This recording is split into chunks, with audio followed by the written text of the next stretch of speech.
Manila Broadcasting Company.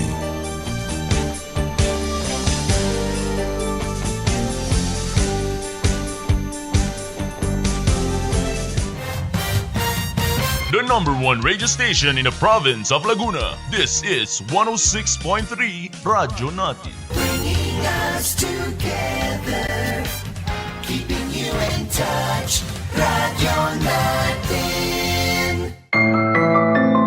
Maantig sa mga istoryang kapupulutan ng aral at inspirasyon ng bawat Pilipino. Ang kwentong magpapakita ng kakayahan ng mga kababaihan. Magpapamalas ng kanilang galing sa iba't ibang larangan. Ito ang Dear God. Dear God.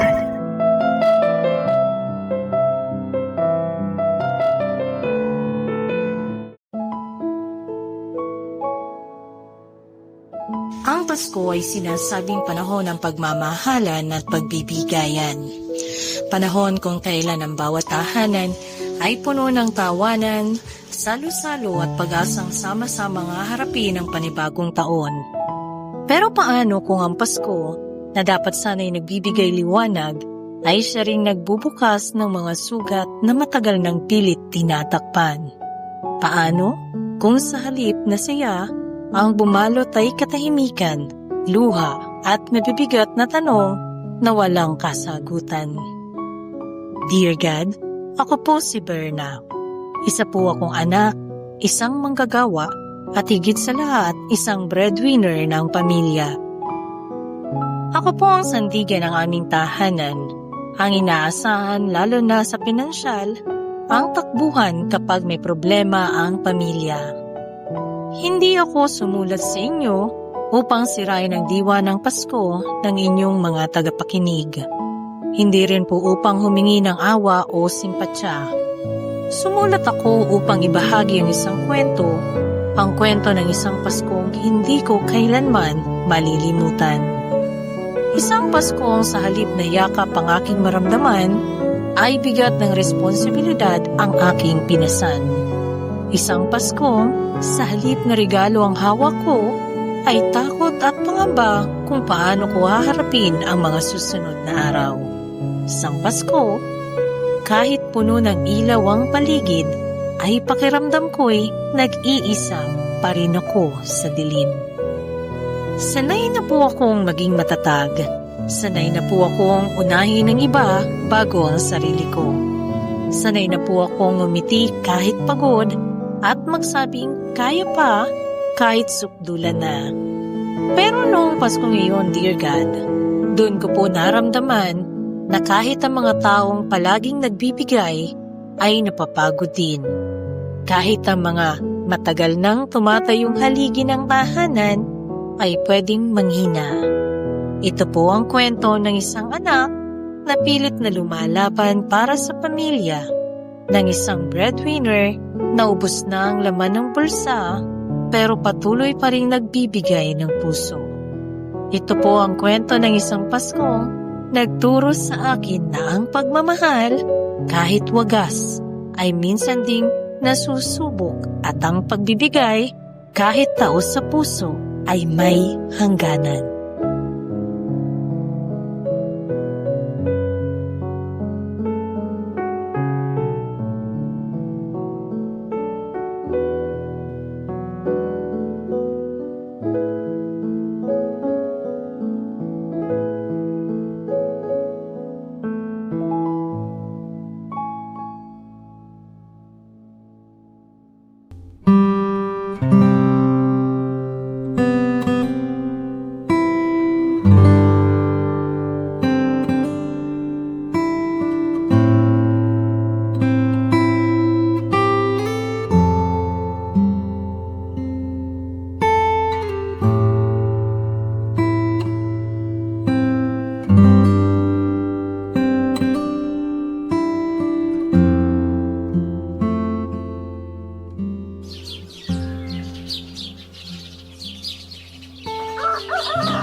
Anak, aalis ka na ba papuntang trabaho? Opo, Tay. May hinahabol lang po kasi kaming kota sa trabaho kaya kailangan pumasok. Aba, magpapasko na. Yung kampanyot nyo talaga. Wala pa ding paawat sa pagpapapasok ng empleyado. Baka naman yumaman na sila ng sobra niyan. Hindi man lang pagpahingahin ng mga trabahante nila. May mga sarili lang nilang iniisip nila. Ganun naman talaga, Tay, pagka private company. Yung anak ni Tia Marta, di ba nasa private din yun? Aba, sabi sa akin ng tiya mo, nakalib na daw. At next year nang balik, yung kumpanya nyo lang talagang medyo pahirap sa mga empleyado. Iba-iba naman po kasi, Tay. May mga kumpanya na may mga konsiderasyon. Meron din namang basta ka lang bayaran. Basta may gawin ka. Ang baba na nga ng pasahod, sobra pa sa pinapagawa. Tapos kahit magbabagong taon, papasok ka pa rin.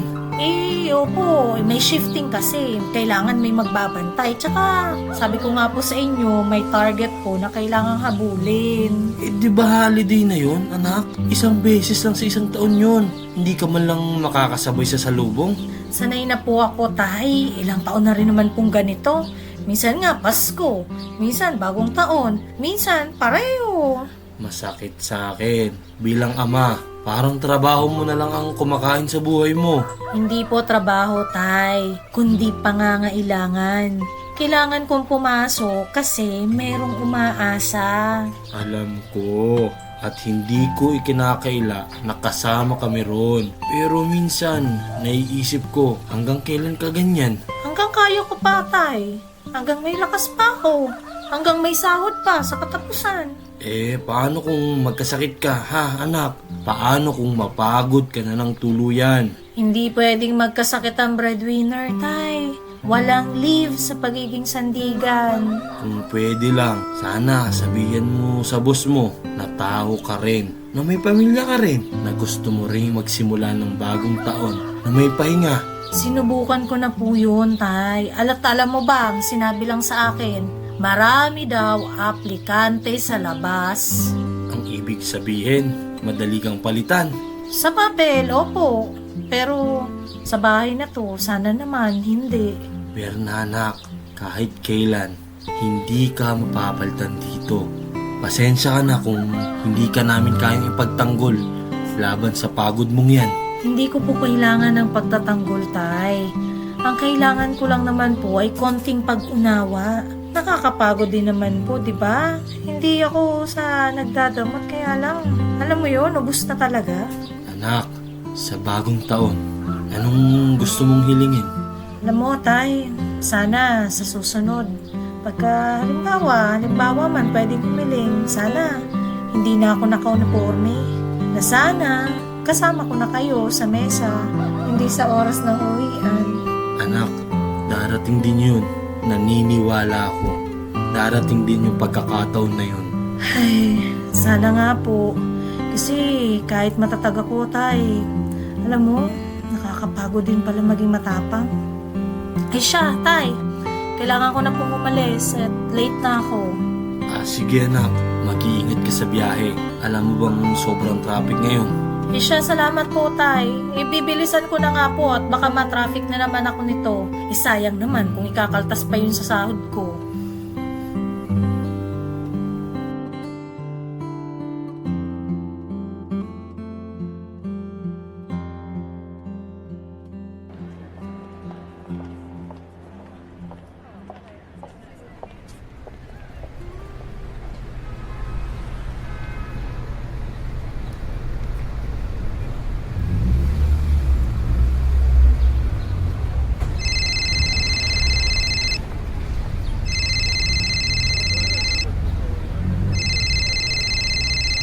Oh, Tay, bakit po? May nakalimutan po ba kayong sabihin kanina? Bernanak, pasensya ka na kung tinawagan pa kita ha. Nagdadalawang isip talaga ako kung tatawagan kita o hindi. Pero hindi rin ako mapakali kung hindi ko sasabihin sa'yo. Okay lang naman, Tay. Nandito pa naman po ako sa paradahan. Hindi pa naman po ako nakakasakay. Ano po ba yun? May nakalimutan po ba kayong banggitin kanina? Kakatawag lang kasi ng mga pinsan mo. Sunod-sunod pa nga ang tawag nila, kaya inisip ko kung may nangyari. Ang sabi nila, dito raw sila pupunta mamaya. Sa atin po? Mamayang gabi po mismo? Hindi po ba biglaan naman po yata yun, Tay? Eh wala naman po silang pasabi kahapon o noong isang araw man lang. Yan nga ang sinabi ko sa kanila. Pero sabi nila, sandali lang naman daw sila. Makikisabay lang daw ng salubong. May dala naman daw silang konting pagkain. Pero alam mo naman kung paano yung nagtatapos, di ba? Eh opo nga, kapag ka sinabing may dala, madalas ibig sabihin nun, may aasahan pa rin mula sa atin. At kadalasan, sa akin din po napupunta yung tingin. Yan nga yung kinakabahala ko, Berna. Sa totoo lang, wala talaga akong pera. Kahit piso, wala na akong mailalabas. Eh, nahihiya naman akong aminin sa'yo. Pero mas nahihiya akong mapahiya tayo mamaya, di ba? Itay, huwag nyo na pong ikahiya yun. Hindi naman po kahihiyan yung wala talaga eh. Lalo na kung ibinigay mo na ang lahat, eh hindi na po natin kasalanan yun kung limitado lang po ang meron tayo. Ano ba yun? Bilang haligi ng tahanan, masakit tanggapin na wala akong maibigay sa sarili kong bahay, di ba? Parang ako pa ang umaasa sa'yo. At ayun kung maramdaman mo yun. Ramdam ko po yun, Tay. At naiintindihan ko rin po. Pero, sana naman. Pati yung sa mga ganyang bagay, hindi ko na po problemahin, di ba? Kasi unang-una, wala po silang pasabi na pupunta sila. Eh, ano? Maisipan lang nila kung kailan nila gusto? Kaya nga ako tumawag, anak.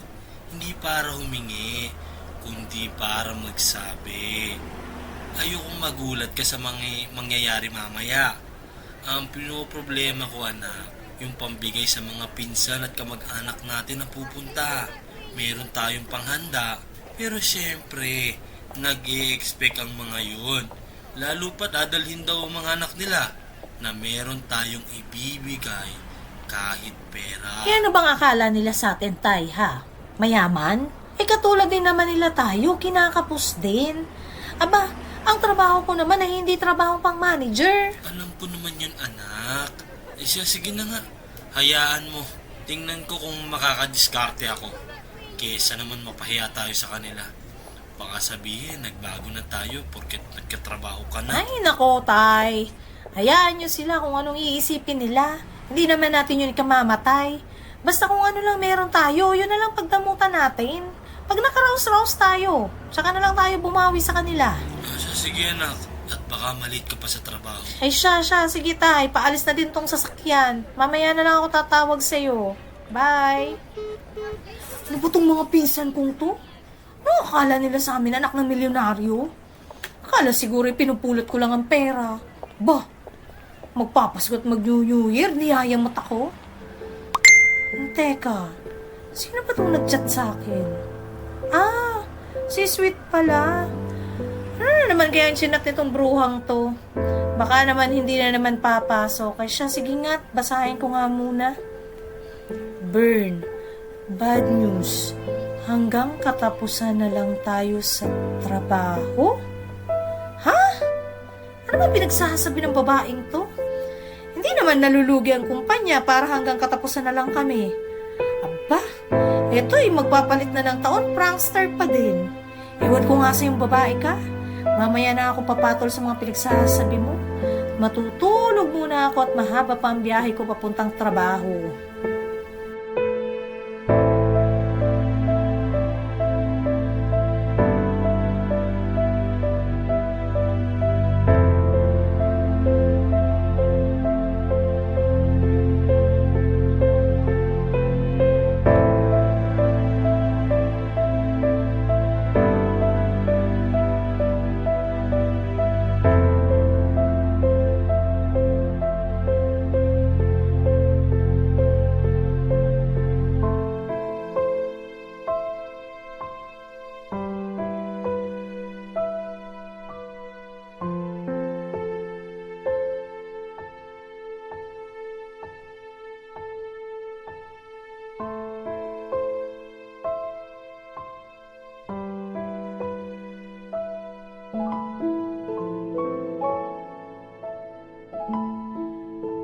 Isang malungkot na balita ang aking natanggap, dear God. Noong araw na pumasok ako sa trabaho na may dalang pag-asa at lakas ng loob. Hindi ko akalain na ang araw na iyon ang magiging simula ng isang mabigat na pagsubok sa aking buhay. Isa ako sa mga napasama sa listahan ng mga tinanggal ng kumpanya. Parang biglang huminto ang mundo ko. Nawala ang ingay ng opisina at ang natira na lamang ay ang mabigat na tibok ng aking dibdib at mga tanong na walang kasagutan. Habang pauwi ako, paulit-ulit na bumabalik sa aking isipan ang mukha nila tatay. Paano na lamang sila kung wala na akong trabaho? Ako pa naman ang inaasahan nila sa araw-araw, sa pagkain, sa gamot, sa mga bayaring hindi kailanman humihinto. Mas masakit isipin na hindi lamang ang sarili ko ang daladala ko, kundi pati ang pangarap at kapakanan ng aking pamilya. Sa gabing iyon, hindi agad ako nakatulog. Tahimik ang paligid, ngunit maingay ang aking isip. Naramdaman ko ang takot, panghihinayang at pangamba sa hinaharap. Ngunit sa gitna ng lahat ng ito, pinilit kong maging matatag. Sinabi ko sa sarili ko na ang pagkawala ng trabaho ay hindi katapusan ng aking laban. Isa lamang itong pahina sa mahabang kwento ng aking buhay. Isang mahinang puno ng luha, ngunit may pag-asang muling babangon.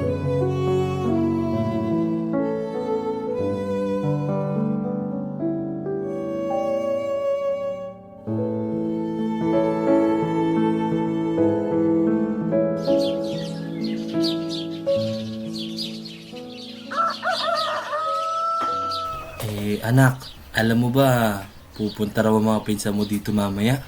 At iniisip ko, paano tayo kung wala tayong mayayain? Hindi natin pwede ipakita sa kanila na wala tayong handa. Hindi natin pwedeng iwanan ang bahay nang wala kahit konting pagkain o kahit konting regalo. Nakakahiya, anak. Kapamilya pa naman natin sila. Tay, alam ko po, pero sabi ko na po sa inyo, di ba? Kung ano lang po ang meron tayo, yun na lang ang iyahain natin. Wala po tayong sobra. Pareho po tayong walang extra ngayon. Oo, anak. Naiintindihan ko naman. Pero naisip ko, paano kung tingnan nila tayo at magsabi, ganito pala ang bahay nila. Wala silang maibigay. Ano lang magiging refleksyon nila sa pamilya natin? Matagal na panahon na nga tayong minamaliit. Tas ngayon, na meron ka ng trabaho, mukhang ganun pa din ang mangyayari nito. Tay, alam niyo po, ako pagod na sa mga ganyan. Lagi na lang ako. Pag may problema dito sa bahay, ako lagi yung sumasagot. Pagpahingahin niyo naman ako, tay. Abay, nakakapagod din naman eh. Halos buong taon na lang, lagi na lang ganito. Alam niyo ba, hindi naman masama yung magbigay. Maganda nga po yun. Pero kasi, ang pagbibigay, hindi dapat pilit. Hindi natin kailangan pilitin yung mga sarili natin kung wala naman talaga tayong maibibigay ngayon. Sa susunod, baka meron na. Huwag lang ngayon kasi... Ang sabihin mo, madamot ka na, Berna. Ang gusto mo, napapahiya ang pamilya mo? Ano na lang ang masasabi ng mga kamag-anak natin, ha? Yung mga pumupunta mamaya dito, ha? Sasabihin nila, ganun pala sa kanila? Kahit may anak na nagtatrabaho, wala pa rin maibigay sa amin? Paano may magtatanggol yun, ha? Hindi ko maiwasang mabahala, anak. Hindi ko maiwasang mag-alala. Tay. Hindi po ibig sabihin nun na madamot ako. Hindi ko po gustong mapahiya yung pamilya natin. Ang gusto ko lang po, maging totoo tayo sa kung anong meron tayo. Hindi po natin kayang magpakitang gilas kung wala naman talaga. Hindi po natin kayang maglabas nang hindi natin kayang ibigay. Pero anak ko, hindi lang ito tungkol sa kung anong kaya mo. Ito rin ay tungkol sa pride ng pamilya natin. Hindi mo ba naiintindihan? Hindi ba naiintindihan mo na may epekto yan sa pamilya natin? Naiintindihan ko po yun, pero bawat taon na lang po, ganito na lang ang nangyayari. Paulit-ulit na lang. Ibahin naman po natin ang sitwasyon natin, tay. Kasi ito namang okasyon na to ay pagbibigayan. Tama ba?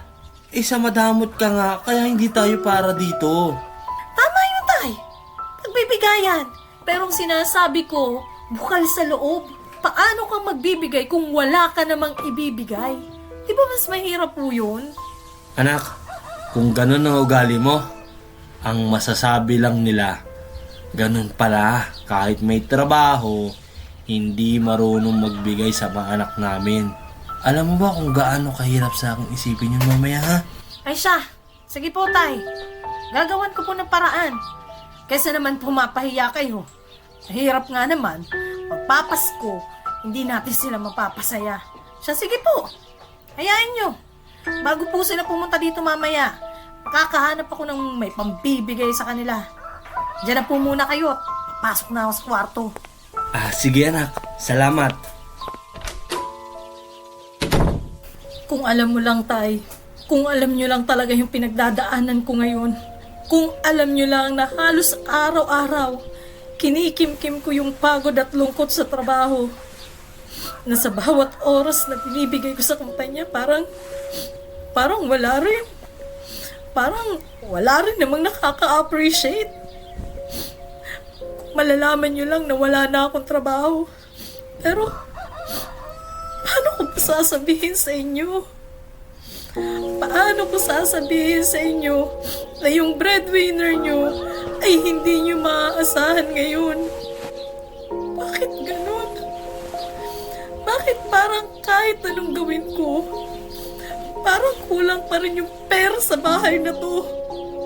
Na kahit todo na yung sakripisyo ko, lagi akong iniisip kung sapat pa ba yung naibibigay kong pera. Kung alam lang nila na minsan, gusto ko na lang humiga at umiyak dahil sa sobrang bigat na pinagdadaanan ko. Ang bigat. Ang sakit.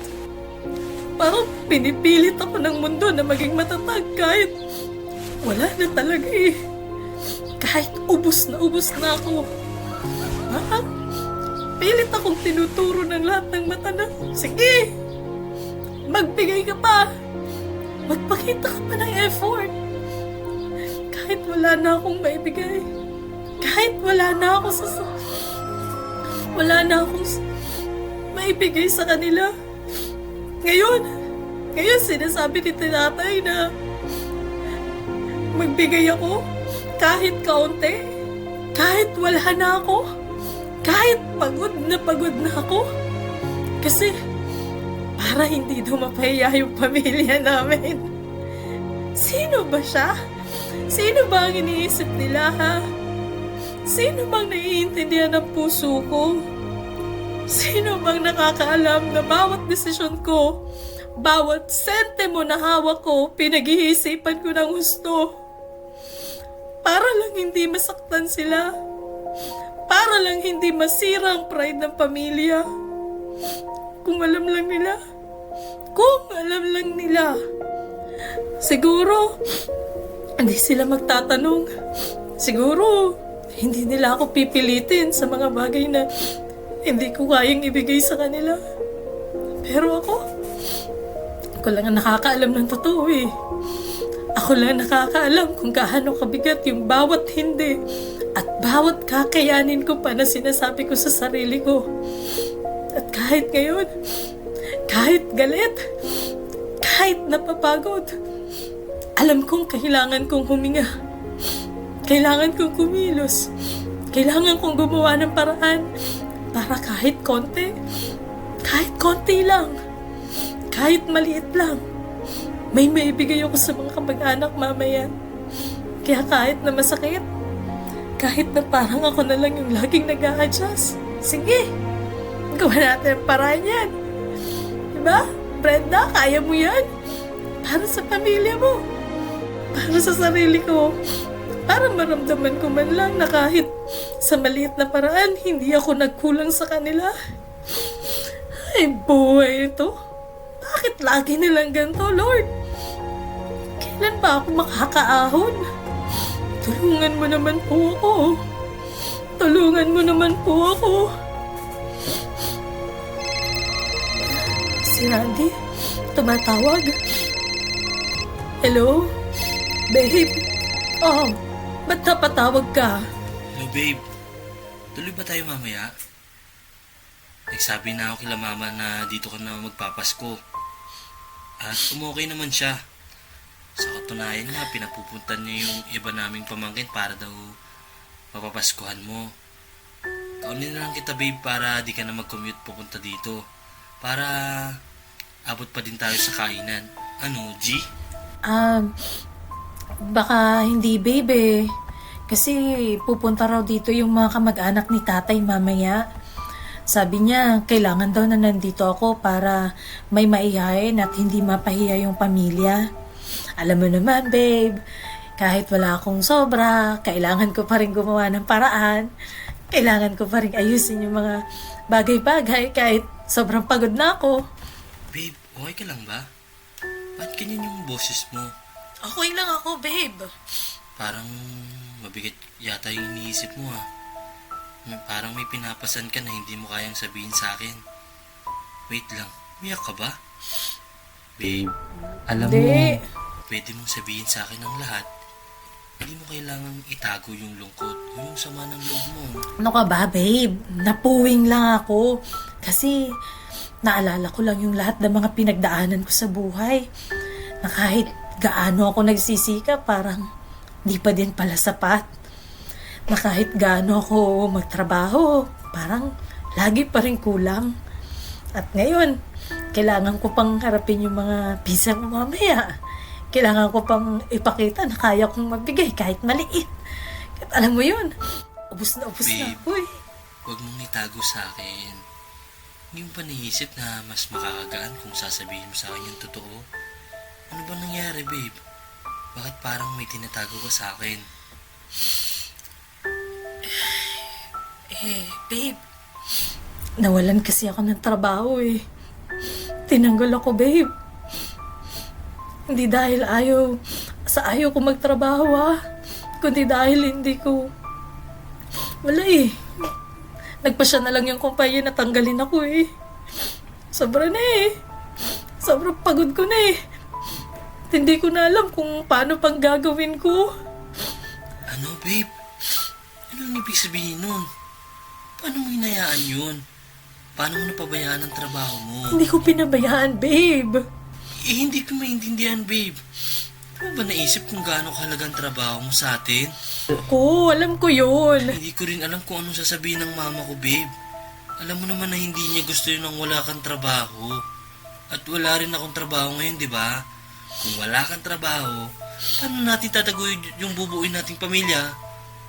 Kaya nga pumayag si mama na mag-propose ako sa'yo kasi alam niyang stable yung trabaho mo. Tapos ngayon, mababalitaan ko na lang natanggal ka sa trabaho. Naku, ano ba naman yan? Magpapalit ng taon. Pangit ng salubong ng pagsasama natin yan. Alam ko. Hindi ko naman gusto na mangyari to, di ba? Kaya lang wala eh. Yung pinagtatrabahuan kasi namin ni Sweet ay kailangan magtanggal ng empleyado kasi may sakit yung may-ari. At isa kami sinasama sa tinanggal. Hayaan mo. Makakahanap din ako ng trabaho. Huwag mo munang babanggitin kila tita para naman hindi magalit. Talaga, magagalit yun pag nalaman. So sige, balitaan mo lang ako pag nakahanap ka ng trabaho. Merry Christmas na lang sa inyo dyan. Lahat na lang, Lord. Lahat na lang.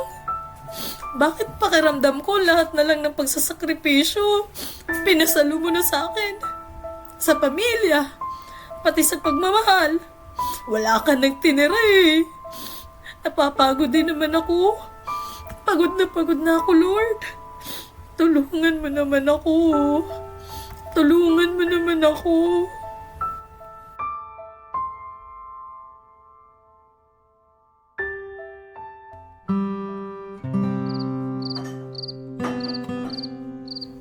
Tay, eto na po pala yung perang hinihingi nyo na pambigay sa mga kamag-anak natin. Oh, salamat anak ha. Mabuti at meron ka. Samantalang sabi mo kanina wala ka talagang pera. Siguro pinaprank mo lang ako no. Para mag-aalala ako no. Pero alam ko naman na hindi mo ko matitiis eh. Oo nga po, hindi ko kayo matitiis. Kaya kahit ubus na ako, binibigay ko pa din sa inyo. Aba, dapat lang anak ko. Ako ang tatay mo eh. Responsibilidad ko rin to. Kaya sige, Tatapusin ko naman tong inihaw ko dito para maisama natin mamaya sa panghanda. Panigurado, mamaya yung mga tito mo at pinsan at pamangkin mo, maghahanap yun ng pampulutan. At gusto nating lahat may mayahain sa kanila kahit maliit. Hindi ba? Tay, masaya po ba kayo? Masaya po ba kayo sa ginagawa ko para sa pamilya natin? Kasi minsan, iniisip ko, natututo ba kayo sa lahat ng mga pinapasan ko? Sa lahat ng mga ginagawa ko? O parang sobrang bigat na lang ang iniisip niyo sa akin? Siyempre naman anak, masaya ako. Masaya ako na ginagawa mo ang lahat ng makakaya mo. Hindi dahil sinasabi ko o inuutos ko, kundi dahil sa pagmamahal mo. Alam mo anak, ang tatay mo, hindi hinahangaan ng pera o laki ng handa. Hinahangaan ko ang puso mo, yung sipag mo, at ang pagmamalasakit mo sa pamilya natin. Pero tay, minsan naiisip ko, halimbawa na hindi na po ako makapagtrabaho. Kung wala na akong kakayahan, wala na akong maibibigay sa inyo, mamahalin niyo pa rin po ba ako? Hindi po dahil sa kung anong maibibigay ko, kundi dahil sa kung sino ako sa inyo. Anak, mamahalin ka pa rin namin. Hindi dahil sa pera o sa ginagawa mo. Mamahalin ka dahil ikaw ang anak ko. Kahit ano pa man ang mangyari. Kahit wala kang maibigay. Kahit wala ka mang trabaho. Hindi pa rin magbabago ang pagmamahal ko sa iyo. Salamat tay ha. Hindi niyo po alam kung gaano kahalaga yung narinig ko sa inyo.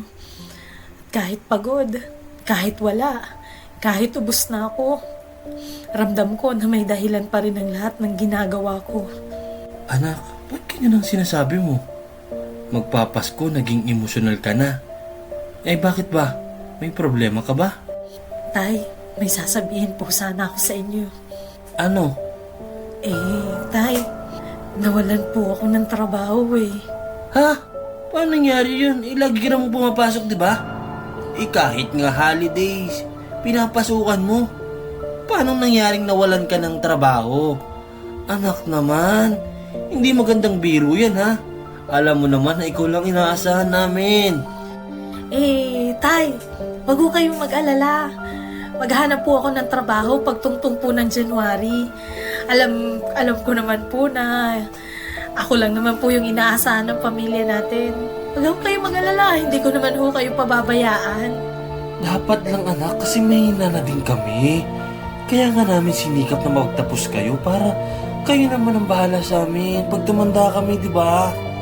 Gawan mo ng paraan yan anak ha. Hindi pwedeng nasa bahay ka lang. Hindi pwedeng maghintay ka lang. Kailangan mong gumalaw. Kailangan mong maghanap ng trabaho. Oo, tay. Alam ko naman po yun. Gagawan ko naman po ng paraan. Hindi ko naman po hahayaang manatili akong ganito. Mag-a-apply din naman po ako. Sisimula ulit. Kahit na mahirap. Mabuti yan. Sige. Madami pa akong gagawin. Yung salad, ikaw na ang gumawa ha. At ang mga kapatid mo nasa labas, may pinabibili lang ako. Mag-iihaw na muna ako at maya-maya dadating nga ang mga bisita natin. Sige po, tay.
Ibinigay ko ang lahat kahit ubos na ako, dear God. Sa bawat araw na dumaraan, pinili kong unahin ang kapakanan nila tatay kaysa sa sarili ko. Naisip ko noon na iyon ang tama, na ang mahalaga ay sila, ang may makain, may panggastos at may pagmalaki sa aming mga kamag-anak. Kahit pangalantaran kong tinututulan ang ilang desisyon nila, pinipili ko pa rin sumunod dahil sa isip ko, ganito siguro ang tunay na nagmamahal.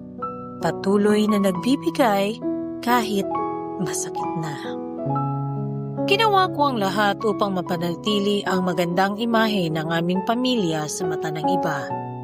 Hindi ko alintana kung mapagod, kung mawalan ng sariling pangarap o kung unti-unting mabawasan ang natitira sa akin.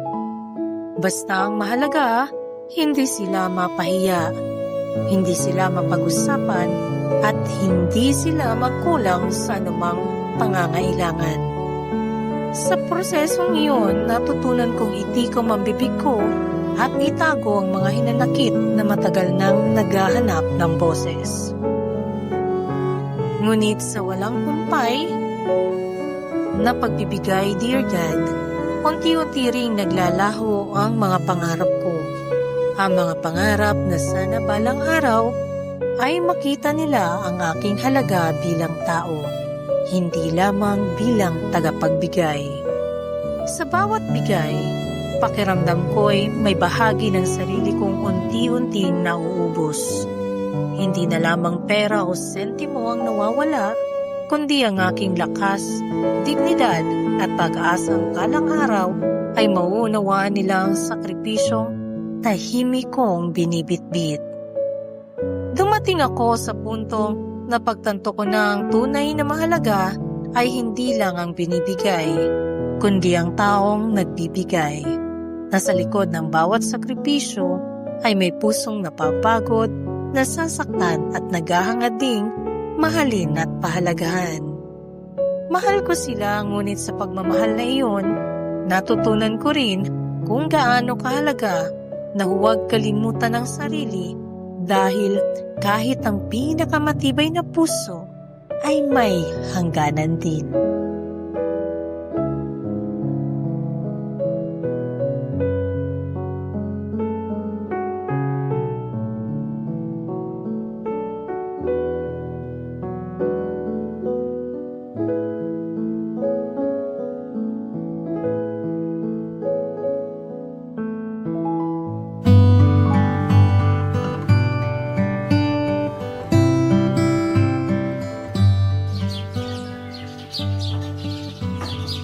Anak, salamat ha. Nag-chat sa akin ng mga tita mo. Tuwang-tuwa daw sa perang inabot mo. Salamat ha, dahil hindi mo pinahiya. Kaya lang tay, yung perang pinapamasko ko sa mga pamangkin na tita ko, ayun na po yung 13th month ko. Wala na talaga ako kung hihingi pa kayo sa bagong taon. Ubus na tay. Hala anak, paano kaya yun? Sabi pa naman ng mga tita mo, babalik daw sila sa bagong taon. Tay, wala na po talaga. Kahit bigayin niyo pa ako, wala na akong maibibigay. Alam niyo naman po ang sitwasyon ko ngayon, di ba? Maghahanap pa lang ako ng trabaho next year. Eh, paano gagawin natin, anak? Nakakaya naman kung sasabihin ko sa kanila na ganun ang nangyari sa'yo, di ba? Baka lalo tayong ibaba ng mga kamag-anak natin. Hayaan niyo na po sila, tay. Basta kung anong sabihin nila, hindi na tayo maghahanda sa New Year. Anak, pwede ba yun? Isang beses lang sa isang taon yun. Bagong taon to. Babalik ulit ang mga pinsan mo, ang mga pamangkin mo. Alam mo na kung paano sila, di ba? May mga bata, may inaasahan. Sana naman anak, gawan mo ng paraan. Tay, naririnig niyo po bang sinasabi niyo? Ha? Naririnig niyo po ba kung gaano na ako kaubos? Paano ko pa po magagawa ng paraan kung wala na talaga akong hawak? Wala na, tay. Ubos na ako. Anak naman, huwag mo namang sabihin na wala na. Kahit konti lang, kahit anong paraan. Hindi naman siguro masama kung manghiram ka muna, di ba? Mangutang. Isang beses lang to sa isang taon, anak. Mangutang? Mangutang na naman tayo? Kanino ba ha? Sa kapitbahay na dati ko nang inutangan? Sa kaibigan na alam kong kapos din? Ay, bawat utang po'y may kapalit na hiya. At pagod na po ako sa pagpapanggap na kaya ko pa. Pero anak naman, paano naman kami? Paano naman ang sasabihin ng mga kamag-anak natin, ha? Ayoko mapahiya. Ayoko maramdaman na parang wala kaming silbi. At ako po ba, tay? Ako po ba? Sa tingin ninyo, hindi po ba ako napapahiya sa sarili ko? Hindi niyo po ba naiisip na sa bawat pisong hinihingi niyo, binabawasan ng kaunting natitira sa akin? Na bawat gawan mo ng paranyan, anak, gawan mo ng paranyan, anak, parang sinasabi niyo na hindi pa sapat ang lahat ng binibigay ko. Anak, hindi ko sinasabing hindi sapat. Pero pamilya tayo. Kapag may okasyon, dapat sama-sama. Dapat may handa. Dapat may maibibigay. Oo, tay. Pamilya tayo. Kaya sana po, pakinggan niyo rin naman ako. Pamilya niyo rin naman po ako eh. Hindi po ako bangko. Hindi po ako makina. Hindi po ako nauubusan ng pagod dahil lang anak niyo ko. Anak, nahihirapan lang ako. Ayokong makita na wala akong maibigay, di ba? Ayokong maramdaman na wala akong silbi bilang ama at kamag-anak nila. At ayokong maramdaman na ang halaga ko lang ay kung ano ang naibibigay ko sa inyo, tay. Alam niyong mahal ko kayo. Pero sa pagkakataong to, tay, wala na talaga akong maibibigay eh. Wala na po akong mapagkukuhanan. Wala na po akong uhugutin. Ganun na ba talaga, anak? Opo, tay. Ganun na talaga. At masakit po sa akin yung mga sinasabi ko sa inyo. Pero mas masakit po kung patuloy kong sisirain ang sarili ko para lang hindi kayo mapahiya sa iba. Hindi ko alam. Hindi ko alam kung saan ako lulugar. Ako rin, tay. Pero sana naman, ngayong wala na talaga akong maibigay, sana ang maibigay niyo naman po sa akin ay pag-unawa. Kahit yun na lang, tay. Alam kong mahirap sa inyo ang walang maibigay. Kasi lagi niyong sinasabi na mula nang magkaroon ako ng trabaho, parang nagsilapit na rin sa atin yung mga kamag-anak natin, na dati nga halos na hinahamak lang tayo, na dati kapag may handaan, nasa likod bahay lang tayo, hindi para kumain, kundi para maghugas ng mga pinaglutuan at pinagkainan ng mga bisita. Alam ko po, alam ko kung gaano kasakit yung ganong pakiramdam. Kasi di ba po, lagi niyo akong kasama ni nanay kapag merong okasyon, di ba? Pero tay, hindi ito yung panahon para ipakita kung sino yung meron o wala. Ito yung panahon ng pagmamahalan, ng pag-unawa at pagkakaroon ng kasiyahan. Na kahit sa simpleng handaan lang, kahit konti lang ang maihahin, masaya na po tayo, di ba? Masaya na po ako kung magkakasama tayo bilang pamilya. At tay, hindi po ito pataasan ng ihi na sino ang may pinakamarami ay siya na yung kailangang sambahin. Hindi po natin kailangan yun.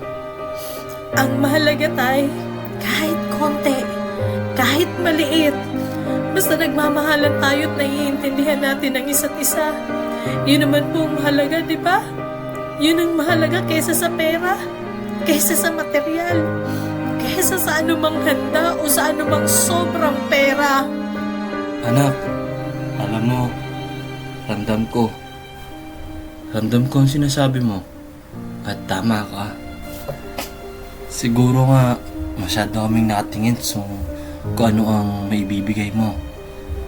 At doon nakalimutan namin na damhin ng pagmamahalan. Pero anak, alam mo rin na hindi madali para sa amin na makita tayo nahuhusgahan ng kamag-anak natin. Galing na tayo doon. Huwag na sana tayong umabot ulit sa punto na tayo lang yung hindi nakaupo sa mesa kapag may handaan. Opo, Tay. Alam ko po. At hindi ko rin po gusto kayong pasanin o iparamdam sa inyo na hindi sapat yung ginagawa ko. Kaya kahit wala na, di ba? Kita nyo naman. Kahit ubos na, Tay.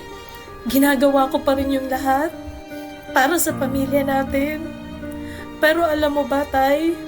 Isa sa mga na-realize ko, masyado tayong nabuhay sa sasabihin ng ibang tao. Nakalimutan na nating maging masaya para sa pamilya natin. Siguro, wag na nating isipin kung magugustuhan pa tayo ng mga kamag-anak natin o hindi dahil lang wala tayong maibibigay sa kanila. Diba? Ang mahalaga naman ay yung tayo, yung pamilya natin. Yun naman yung essence ng Pasko eh. Kasi sa huli, tayo-tayo lang din naman yung magkakakampi. Hayaan na natin sila kung ano pang iisipin nila sa atin. Naiintindihan kita, anak. Pasensya ka na, ha?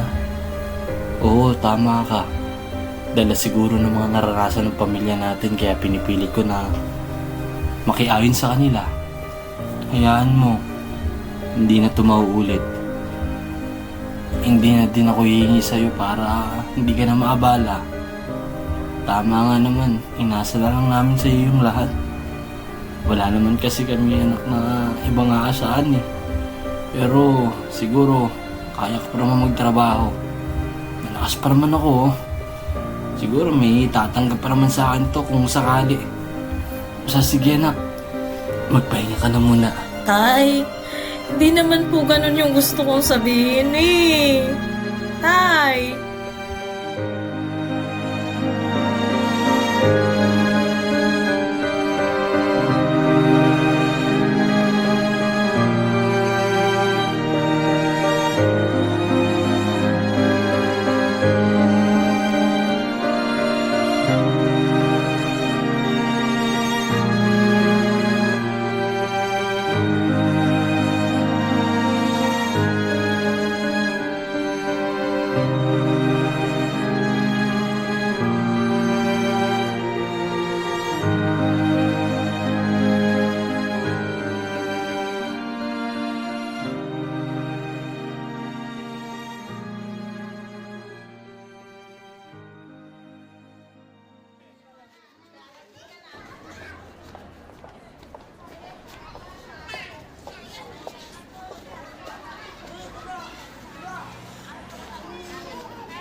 Nasaan ka?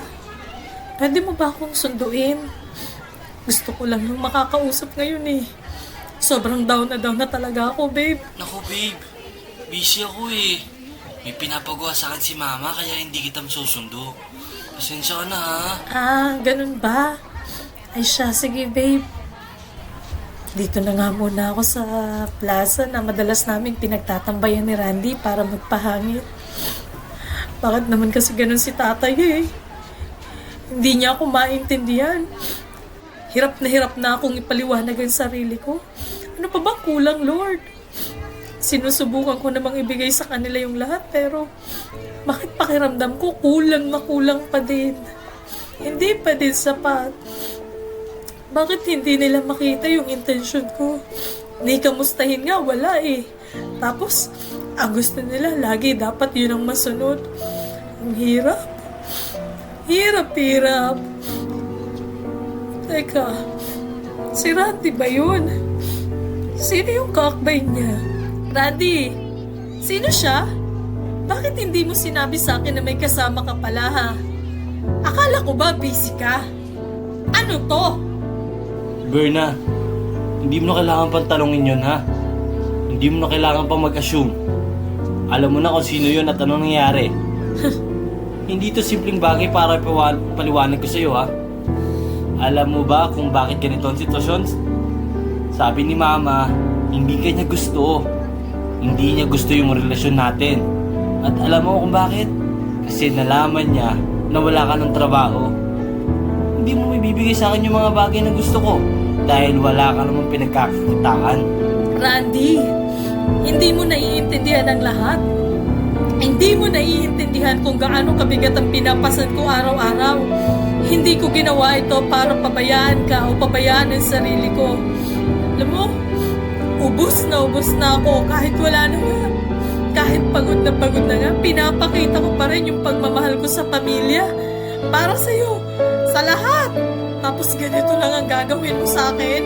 Paano natin naharapin to, ha, Berna? Paano kung wala kang trabaho? Paano natin naayusin yung lahat?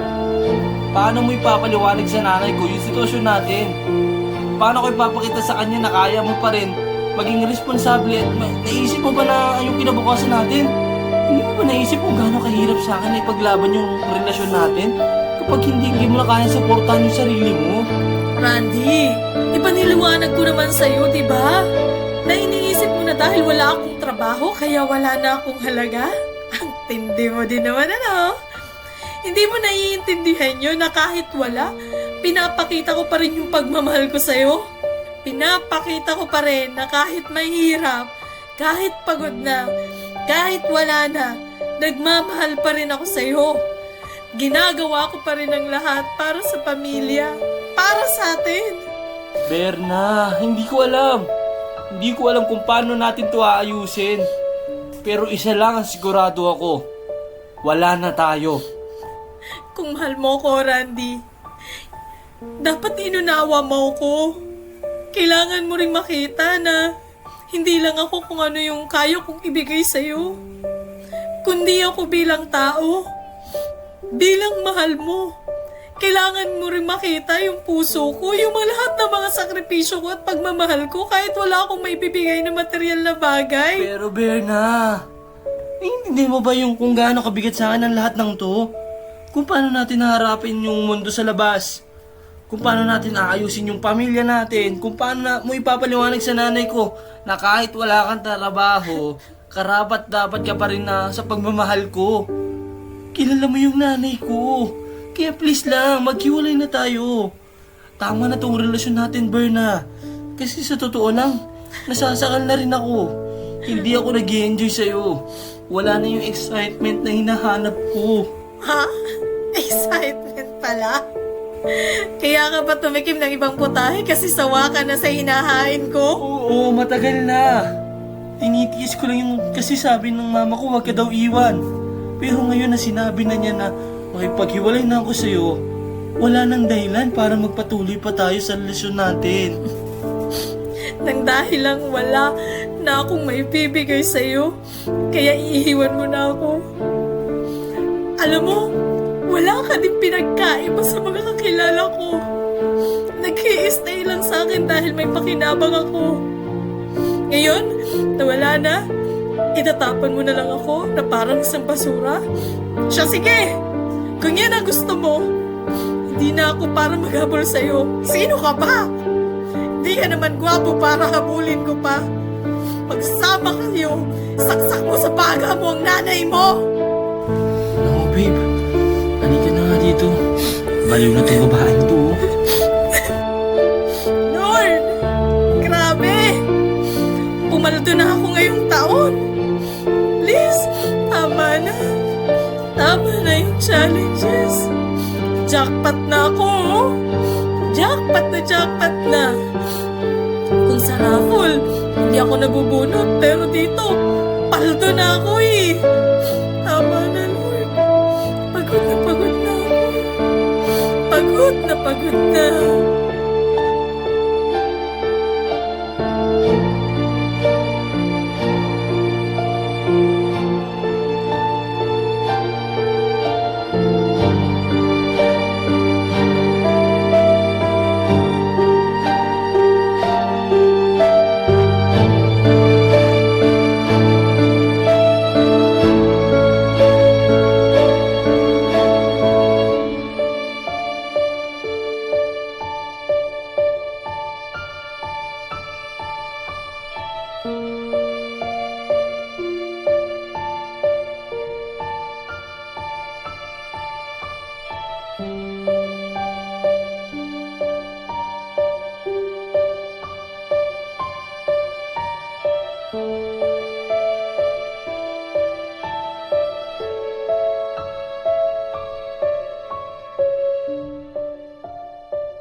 Dear God, ang sunod-sunod na problema ang tuluyang nagtulak sa akin upang gumawa ng isang desisyong matagal ko nang kinatatakutan.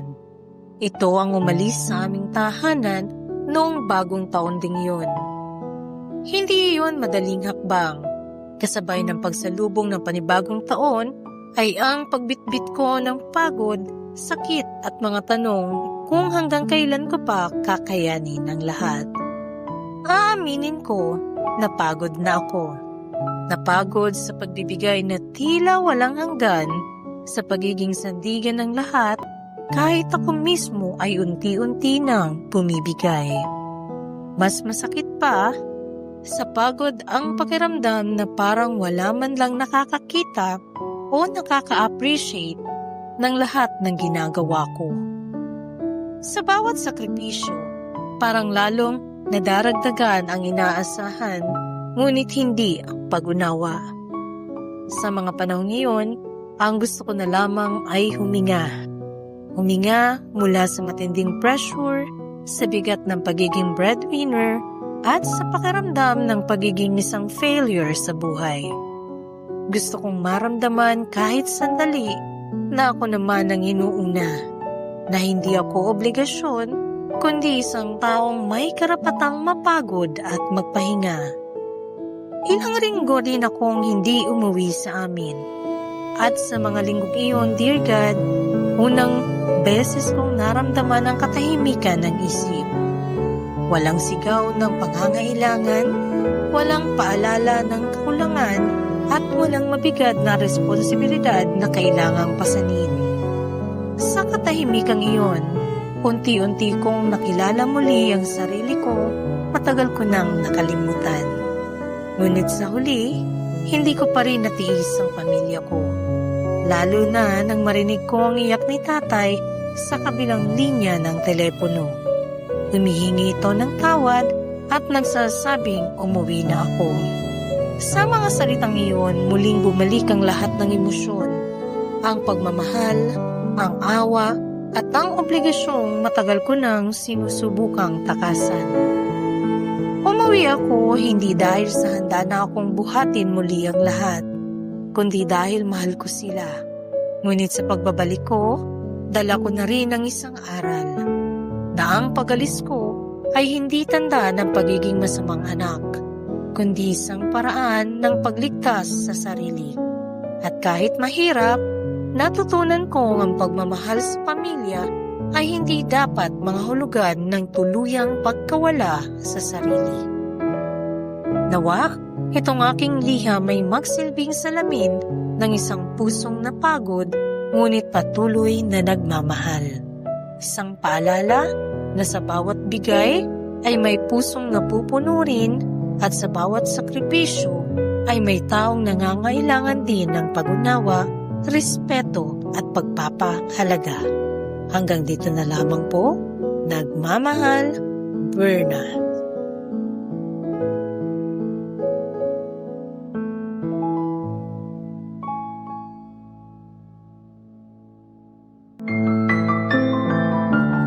Hanggang sa susunod na kwento, ito ang Dear God. Ang kwento mo, ang bida dito.